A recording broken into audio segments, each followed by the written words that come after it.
ಸಾಮಾನ್ಯವಾಗಿ big boss ವೀಕ್ಷಕರು weekend ಗಾಗಿ ತುಂಬಾ ಕ್ಯೂರಿಯಾಸಿಟಿಯಿಂದ ಕಾಯ್ತಾ ಇರ್ತಾರೆ. ಯಾಕಂದ್ರೆ ವಾರ ಪೂರ್ತಿ ಸ್ಪರ್ಧಿಗಳು ಮಾಡಿರುವಂತಹ ತಪ್ಪುಗಳನ್ನ ಸುದೀಪ್ ಸರ್ ಚರ್ಚೆ ಮಾಡಿ ವಾದ ವಿವಾದ ಕೇಳಿಸ್ಕೊಂಡು ಸ್ಪರ್ಧಿಗಳಿಗೆ ಸರಿಯಾಗಿ ಕ್ಲಾಸ್ ತಗೊಳ್ತಾರೆ ಅಂತ. ಆದ್ರೆ ನಿನ್ನೆ ಎಪಿಸೋಡ್ ಫುಲ್ ಕಿಚ್ಚನ ಪಂಚಾಯತಿ ತುಂಬಾ ಕ್ಲಾಸ್ ಆಗಿ ಹೋಯ್ತು ಅಂತಾನೆ ಹೇಳ್ಬೋದು. ಪ್ರತಿ ವಾರ ಏನು ವಾರ ಪೂರ್ತಿ ಆಗಿರುವಂತಹ ತಪ್ಪುಗಳನ್ನ ಸುದೀಪ್ ಸರ್ ನೋಡಿ ಅದನ್ನ ಅಡ್ರೆಸ್ ಮಾಡಿ ಸ್ಪರ್ಧಿಗಳ ಹತ್ರ ವಾದ ವಿವಾದ ಮಾಡಿ ಚರ್ಚೆ ಮಾಡಿ ಆ ವಿಚಾರದ ಬಗ್ಗೆ ಒಂದು ಮಾತನ್ನ ಅಭಿಪ್ರಾಯವನ್ನ ಬುದ್ಧಿವಾದವನ್ನ ತಿಳಿ ಹೇಳ್ತಾ ಇದ್ರು. ಆದ್ರೆ ಜೊತೆಗೆ ಅದರಲ್ಲಿ ನಾವು ಏನು ವೀಕ್ಷಕರು ನೋಡಿರುವಂತಹ ಕೆಲವೊಂದು ವಿಚಾರ ಅವರ ಒಪಿನಿಯನ್ ಏನಿದೆ ಅನ್ನೋದು ಕೂಡ ಸ್ಪರ್ಧಿಗಳಿಗೆ ತಿಳಿಸ್ತಾ ಇದ್ರು. ಆದ್ರೆ ನಿನ್ನೆಯ ಎಪಿಸೋಡ್ ಅಲ್ಲಿ ಕಂಪ್ಲೀಟ್ ಆಗಿ ಏನು ಈಗ ಬಿಗ್ ಬಾಸ್ ನೋಡುವಂತಹ ಒಂದು ವೀಕ್ಷಕರಿಗೆ ಸ್ಪರ್ಧಿಗಳಿಗೆ ಕೇಳಬೇಕು ಅಂತ ಒಂದಿಷ್ಟು ಪ್ರಶ್ನೆಗಳಿರುತ್ತೆ. ಆ ಪ್ರಶ್ನೆಗಳನ್ನ ಸಾಕಷ್ಟು ಜನ ವೀಕ್ಷಕರು ಬರೆದು ಕಳಿಸಿದ್ದಾರೆ.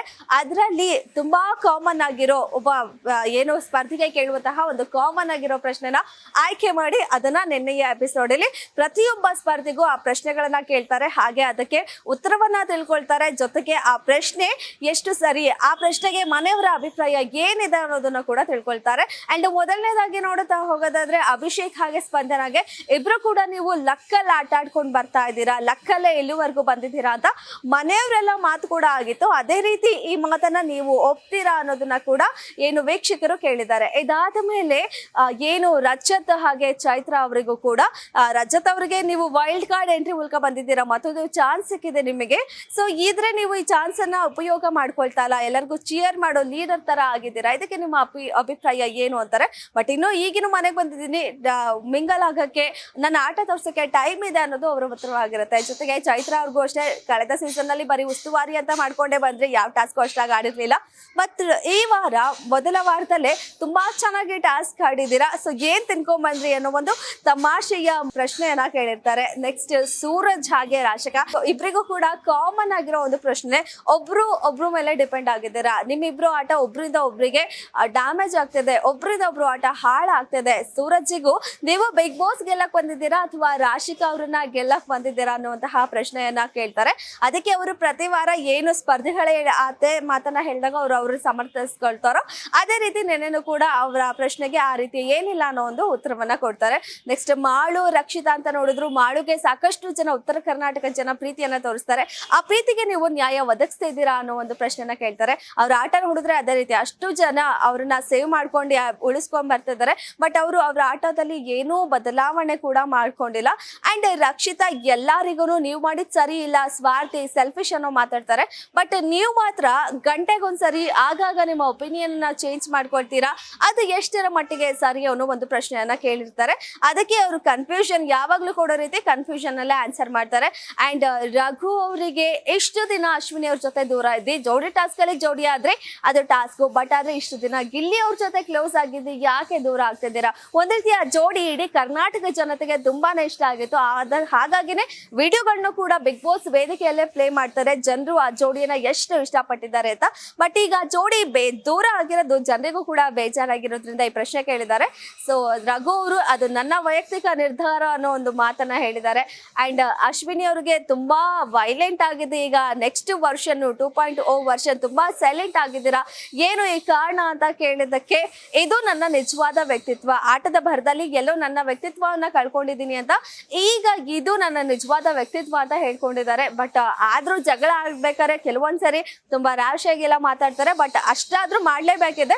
ಯಾವ ವ್ಯಕ್ತಿತ್ವ ಅನ್ನೋದು ಸದ್ಯಕ್ಕೆ ವೀಕ್ಷಕರಿಗೂ ತುಂಬಾನೇ ಕನ್ಫ್ಯೂಷನ್ ಆಗಿದೆ. ಅಂಡ್ ಧ್ರುವಂತ್ ಅವರಿಗೆ ಮನೆಯಿಂದ ಆಚೆ ಹೋಗ್ತೀನಿ ಅಂತ ಹೇಳಿದೀರಾ, ಬಟ್ ಇನ್ನೂ ಮನೇಲಿ ಇದ್ದೀರಾ, ಯಾಕೆ ಅಂತಹ ನಿರ್ಧಾರ, ಏನಾಯ್ತು ಆ ರೀತಿ ಅನ್ನೋ ಪ್ರಶ್ನೆಗೆ ನನ್ನ ವ್ಯಕ್ತಿತ್ವ ಹಾಳಾಗ್ತದೆ ಅನ್ನೋದು ಅವರ ಉತ್ತರವಾಗಿತ್ತು. ಧನುಷ್ ಅವರು ತಗೊಂಡಿರುವಂತಹ ನಿರ್ಧಾರ ಸರಿ ಇತ್ತ, ನಿಮ್ಮ ಡಿಸಿಷನ್ ಸರಿ ಇಲ್ಲ ಅಂತ ಬಿಗ್ ಬಾಸ್ ಸ್ಪರ್ಧಿಗಳು ನಿಮಗೆ ಹೇಳಿದ್ರು, ಅದನ್ನ ನೀವು ಒಪ್ಪುತ್ತೀರಾ ಅನ್ನೋ ಒಂದು ಮಾತು. ಅಂಡ್ ಕೊನೆಯದಾಗಿ ಗಿಲ್ಲಿ ಹಾಗೆ ಕಾವ್ಯ ಅವ್ರಿಗೆ ಗಿಲ್ಲಿ ಫ್ರೆಂಡ್ಶಿಪ್ ನಿಮಗೆ ಅನ್ಕಂಫರ್ಟಬಲ್ ಆಗ್ತಾ ಇದೆಯಾ ಅಂದ್ರೆ ಅಲ್ಲೂ ಕೂಡ ಫ್ರೆಂಡ್ಶಿಪ್ ಬಿಟ್ಕೊಟ್ಟಿಲ್ಲ. ಆ ಅನ್ಕಂಫರ್ಟಬಲ್ ಅನ್ನೋ ರೀತಿ ಏನಿಲ್ಲ, ಒಂದ್ ಸ್ವಲ್ಪ ಇರಿಟೇಟ್ ಆಗುತ್ತೆ ಅನ್ನೋ ಮಾತನ್ನ ಹೇಳ್ತಾರೆ. ಅಂಡ್ ಗಿಲ್ಲಿಗೆ ಸಾಕಷ್ಟು ಸ್ಪರ್ಧೆಗಳನ್ನ ಉರಿಸ್ತಾರೆ, ಏನಾದ್ರು ಟಾಸ್ಕ್ ಗೊತ್ತಾಗಿಲ್ಲ. ಅದೇ ಕಳೆದ ವಾರ ಅವರು ಟಾಸ್ಕ್ ಹೋದಾಗ ಸ್ಪರ್ಧಿಗಳೆಲ್ಲ ಅವರಿಗೆ ಮಾತಾಡಿದ್ರು, ಆ ಅನುಭವ ನಿಮ್ಗೂ ಆಯ್ತಾ, ಆ ರೀತಿ ಮಾಡೋದು ಸರಿನಾ ಅನ್ನೋ ಒಂದು ಈ ಪ್ರಶ್ನೆಯನ್ನ ಕೇಳ್ತಾರೆ. ಈ ಮೂಲಕ ಏನು ಅಲ್ಲಿ ಮನೆಯವರಿಗೂ ಕೂಡ ಈ ಪ್ರಶ್ನೆಗಳಿರುತ್ತೆ, ಅದೇ ಪ್ರಶ್ನೆನ ವೀಕ್ಷಕರು ಕೂಡ ಕೇಳಿದ್ದಾರೆ. ಉತ್ತರಗಳು ಕೂಡ ಕಾಮನ್ ಆಗಿ ಗೊತ್ತಿರುತ್ತೆ, ಮತ್ತೆ ಅದೇ ಉತ್ತರವನ್ನ ಅವರು ತಿಳಿಸ್ಕೊಟ್ರು. ಸೊ ಇದಿಷ್ಟು ಒಂದಾದ್ರೆ ಮತ್ತೊಂದು ಕೆಲವೊಂದು ವಿಚಾರ, ಮೇನ್ ವಿಚಾರದ ಬಗ್ಗೆ. ಸೊ ಬಿಗ್ ಬಾಸ್ ಮನೆಯಲ್ಲಿರುವಂತಹ ಕ್ಯಾಪ್ಟನ್ಸಿ ರೂಮಿಗೆ ಸದ್ಯಕ್ಕೆ ಬೀಗ ಬಿದ್ದಿದೆ.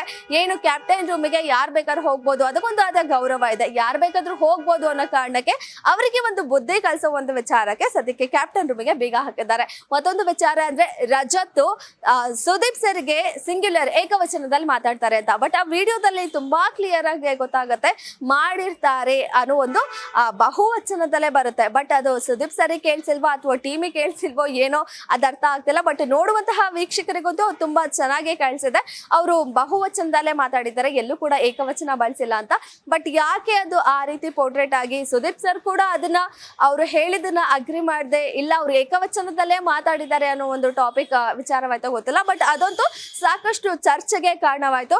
ಸದ್ಯಕ್ಕೆ ಈಗ ಬಿಗ್ ಬಾಸ್ ಮನೆಯಲ್ಲಿ ಮಾಳು, ಧ್ರುವಂತ್, ಹಾಗೆ ಸ್ಪಂದನ, ಅಭಿಷೇಕ್, ಗಿಲ್ಲಿ, ಕಾವ್ಯ, ಧ್ರುವಂತ್ ಇವರೆಲ್ಲ ನಾಮಿನೇಟ್ ಆಗಿದ್ದಾರೆ. ಇವರಲ್ಲಿ ಯಾರು ಈ ವಾರ ಬಿಗ್ ಬಾಸ್ ಮನೆಯಿಂದ ಆಚೆ ಹೋಗ್ತಾರೆ ಅನ್ನೋದು ತುಂಬಾನೇ ಕ್ಯೂರಿಯಾಸಿಟಿ. ಸದ್ಯಕ್ಕೆ ಧ್ರುವಂತ್ ಅವರೊಬ್ರು ಸೇವ್ ಆಗಿದ್ದಾರೆ. ಬಾಕಿ ಉಳಿದಿರುವಂತಹದ್ರಲ್ಲಿ ಯಾರು ಇವತ್ತು ಬಿಗ್ ಬಾಸ್ ಮನೆಯಿಂದ ಆಚೆ ಹೋಗ್ತಾರೆ ಅನ್ನೋದು ತುಂಬಾ ಕ್ಯೂರಿಯಾಸಿಟಿ ಇರುವ ಪ್ರಶ್ನೆ. ಅಂಡ್ ಇವತ್ತು ಬಂದಿರೋ ಪ್ರೊಮೋದಲ್ಲೂ ಕೂಡ ಏನು ಧ್ರುವಂತ್ ಅವ್ರಿಗೆ, ಗಿಲ್ಲಿ ಅವರಿಗೆ ಪ್ರಶ್ನೆನ ಕೇಳ್ತಾರೆ. ಒಂದು ಬುಕ್ ಅನ್ನ ಬರ್ದಿರೋದು ಒಂದು ಚರ್ಚೆಯಲ್ಲಿ ಕೇಳ್ತಾರೆ. ಅವಾಗ ನಾಕಂಡ ಧ್ರುವಂತ್ ಅಂತ ಹೇಳಿ ಒಂದು ಬುಕ್ ಅನ್ನು ಬರಿತೀನಿ ಅಂತ ಅಲ್ಲೂ ಕೂಡ ಸಾಕಷ್ಟು ಜನನ ಕಾಲ ಎಳಿತಾರೆ. ಬಟ್ ಇಲ್ಲಿ ಎಲ್ಲಾರು ಅದನ್ನ ಎಂಜಾಯ್ ಮಾಡ್ತಾರೆ. ಬಟ್ ಎಂಡ್ ಆಫ್ ದಿ ಮಾತು ಅಂತ ಬಂದಾಗ ಗಿಲ್ಲಿ ಇನ್ನೊಬ್ರು ಕ್ಯಾರೆಕ್ಟರ್ ಕಡಿಮೆ ಮಾಡಿ ಮಾತಾಡ್ತಾರೆ, ಅವ್ರನ್ನ ಲೆವೆಲ್ ಕಮ್ಮಿ ಮಾಡಿ ಮಾತಾಡ್ತಾರೆ, ತೇಜೋವಧೆ ಮಾಡ್ತಾರೆ, ಈ ರೀತಿ ಎಲ್ಲ ಮಾತಾಡ್ತಾರೆ. ಆ ಮೂಮೆಂಟ್ ಅನ್ನ ಎಂಜಾಯ್ ಮಾಡಿ ಅದಾದ್ಮೇಲೆ ಅವ್ರ ಮೇಲೆ ಆ ಅಪವಾದನ ವಹಿಸೋದು ಅದ್ ಎಷ್ಟು ಸರಿ ಅನ್ನೋದು ಗೊತ್ತಾಗ್ತಿಲ್ಲ. ಗಿಲ್ಲಿ ಕ್ಯಾರೆಕ್ಟರೇ ಆಗಿದೆ. ಆ ಮೂಮೆಂಟ್ ಅಲ್ಲೆಲ್ಲ ಎಂಜಾಯ್ ಮಾಡಿ ಅದಾದ್ಮೇಲೆ ಅವರಿಗೆ ಅಪವಾದವನ್ನ ಹೇಳ್ತಾ ಇದ್ದಾರೆ. ಸೊ ಸದ್ಯದ ಇವತ್ತಿನ ಸಂಚಿಕೆ ಕೂಡ ಸಂಡೇ ತುಂಬಾ ಫನ್ ಡೇ ಆಗಿರುತ್ತೆ ಅಂತಾನೆ ಎಲ್ಲ ಎಕ್ಸ್ಪೆಕ್ಟ್ ಮಾಡ್ತಾರೆ. ಜೊತೆಗೆ ಯಾರು ಹೋಗ್ತಾರೆ ಅನ್ನೋ ಕೂಡ ಕ್ಯೂರಿಯಾಸಿಟಿ ತುಂಬಾ ಹೆಚ್ಚಾಗಿದೆ. ನೋಡೋಣ ಇವತ್ತಿನ ಸಂಚಿಕೆಯಲ್ಲಿ ಏನೆಲ್ಲ ಆಗುತ್ತೆ ಅಂತ. ಇದಾಗಿತ್ತು ಇವತ್ತಿನ ವಿಶೇಷ. ನೋಡ್ತಾ ಇರಿ ಗ್ಯಾರಂಟಿ ನ್ಯೂಸ್, ಸುದ್ದಿ ಖಚಿತ, ನ್ಯಾಯ ನಿಶ್ಚಿತ.